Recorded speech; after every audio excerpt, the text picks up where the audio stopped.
xibaar yu wér te wóor ca tàng ba abonnez-vous pour ngeen di mën di jot suñuy vidéo. dal leen ak jàmm seen chaîne bi di Buzz 221 HD kii di Habib Beye di akub ancien international ci biir équipe nationale bu Sénégal di actuel entraîneur ci équipe bi ñu dippee ren yëkkati na ay kàddu daal di koy jëmale si ndax waaw wala déet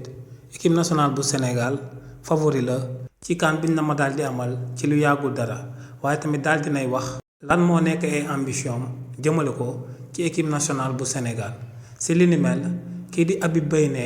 lu leer ba am moom mooy que ne équipe nationale bu Sénégal bokkul ci favori yi nga xam ne ñoom ñoo war a daal di bokk ci jàngonte CAN 2025 bu ñu war a daal di amal ca Maroc waaye ne moom mooy favori bi moom mooy équipe bu ëpp doole moom mooy équipe bu ëpp effectif moom mooy favori numéro 1 bi nga xam ne ñëpp mën nañoo daal di miser ci moom gëm que ne mën naa daal di jël CAN bi nga xam ne moom la ñuy organiser ca Maroc waaye tamit kii di Habib Beye daal di wéyal ne moom lu ko gën a neex ci àddunaam moom mooy chance bu mu am bañ daal di koy oolu ci biir équipe nationale bu Sénégal mu am chance daal di sol maillot réewu Sénégal daal di koy représenter dignement ne